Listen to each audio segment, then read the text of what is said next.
Hey guys, what's up? It's Adam again here with Odds Jam on YouTube. Getting ready to go into some Week 9 NFL plays. But first, I wanted to show you guys something on Twitter real quick. Make sure you're following Odds Jam, Cat's You Dad, that's me, and Rando K Bets on Twitter. Here's something I saw him do yesterday. It's pretty cool. Little parlay, a little plus EV parlay, only missed by this under 5.5, missed by one goal. Um, but these are pretty cool. Follow him for good picks, good plus EV stuff that he finds and throws out there, but also these cool little promotions. Those are fun, I think. And even if you don't win the promotion, you got some good picks to add to your card as a result of that. So, wanted to show you guys that. But let's dive into what we got going on this week. As you can see, 11-13 this year. Went 4-4 last week. Kind of touch on some of those picks here. Last week I had the Titans plus 2.5, and the Jags plus 3.5 for my underdog picks. The Titans kind of coasted there. The fourth quarter was pretty tough, or not tough, I guess, but fourth quarter was more of a sweat. But that was a good game. I liked that pick. And the Jaguars game was never close, never in doubt, never a sweat. So I guess that's what I get for betting on the Jaguars. It seemed right at the time, but almost immediately following kickoff, it was pretty clear that that was not the move. So, but that's all right. 50-50, we can live with that. Let's jump into this week. As you can see, I got all the road underdogs on the left, all the home underdogs on the right. Only 4 home underdogs this week, which is kind of funny. Um, And again, I got the records up there. You can see underdogs went 9-4-1 last week. Underdogs on the road went 6-2-1 last week. And my 3 picks this week are all road underdogs. The first one I got is the Browns plus 2.5 at the Cincinnati Bengals. As I'm sure you guys know, the Browns released Odell this morning or last night. I'm not sure. Um, so yeah, that's going to leave Baker with a lot to prove, but I think he's got the weapons to do it. You got Jarvis Landry, you got Nick Chubb, pretty solid defense, and a Bengals team that plays down to their competition. Bengals lost to the Bears. I believe they lost to the Jets earlier this year. Um, in an in-state game, 2 Ohio teams. It'll be a little sloppy, but I kind of like those sloppy football games. So I'll be entertained by it. I will moneyline the Browns, and I like the Browns here for sure. Um, Next pick is the Cardinals plus 1.5. Uh, as you guys may have seen, Kyler's status is still unknown right now. Here's an article that says he should be good to go. Here's an article that says they're confident in Colt McCoy. So I wanted to jump on this number before Kyler comes out and says I am starting, and then I expect the Cardinals will be a favorite after that happens. But Cardinals coming off of a loss in a divisional game here against the 49ers. I like the Cardinals plus 1.5. Again, on money line this one as well. And my third pick is the Packers plus 7 at the Chiefs.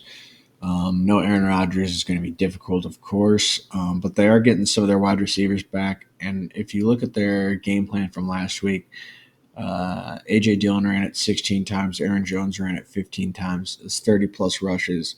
I think that's going to be the right game plan to keep the ball out of the hands of the younger, more inexperienced quarterback in Love.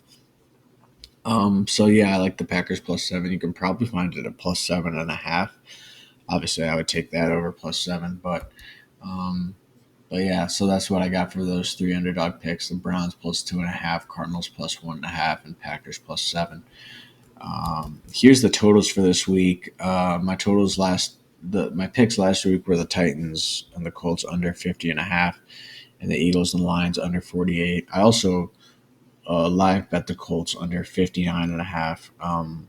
That looked all right up until the last 2 minutes. I think it's 24-24 in the last 2 minutes, and then Carson threw that pick six, and then drives down and scores or throws a touchdown to tie the game at the end of regulation, and then the Titans go get a field goal in overtime. So 17 points scored in the last 2 minutes, kills all unders, and the Eagles really beat the brakes off of the Lions. Touchdown in the last, I want to say touchdown in the last 2 minutes. Cost that under as well. So I'm kind of tired of betting totals and stuff. I'm just tired of losing them like that. It's not really a fun way for me to watch football games. But I wanted to throw these totals up here for you guys to take a peek at them. But I don't have any picks on totals this week, so I got nothing for you guys to fade. Honestly, it'd be better if I had a pick because then you guys could fade it and win. But I don't even have that, so you're gonna have to do it yourself this week. But that's what I got for the totals as of Friday morning. We'll hop into the player props. I went 3-1 on these last week. I missed Khalil Herbert under 64.5 rushing yards. Miles Gaskins under Miles Gaskin, sorry, under 23.5 receiving yards hit. Justin Herbert over zero point 0.5 interceptions hit, and Pat Freiermuth over 2.5 receptions all hit. So that was a good spot on the weekend. But let's get into the player props this weekend. As I mentioned, I expect him to lean on AJ Dillon this week. Um, 16 carries last week. He's got 3 games over 36 rushing yards. Only 3 games with over 36 rushing yards. But with no Aaron Rodgers, again, I like them to lean on Jones and Dillon here, and I think 36 rushing yards should be doable for Dillon for sure. Second pick is a little more iffy. The Travis Kelsey under 6.5 receptions. Travis Kelsey has 4 games where he's gone over 6.5 receptions and 4 games where he's gone under. So it's a coin flip, and he has been getting the targets. So I'm a little iffy on this pick. Um, I think Mahomes targets the weaker secondary of Green Bay. Those weaker corners, weaker safeties, and I think that leaves Kelsey getting less targets over the middle throughout this game. So for that reason, I took the under 6.5 receptions. And the last one I got is parlayed. This David Johnson under 20.5 rushing yards and Brandon Cooks over 4.5 receptions. David Johnson only has 3 games this year with over 21 rushing yards, and he only had 2 carries last week. So I hope that trend continues.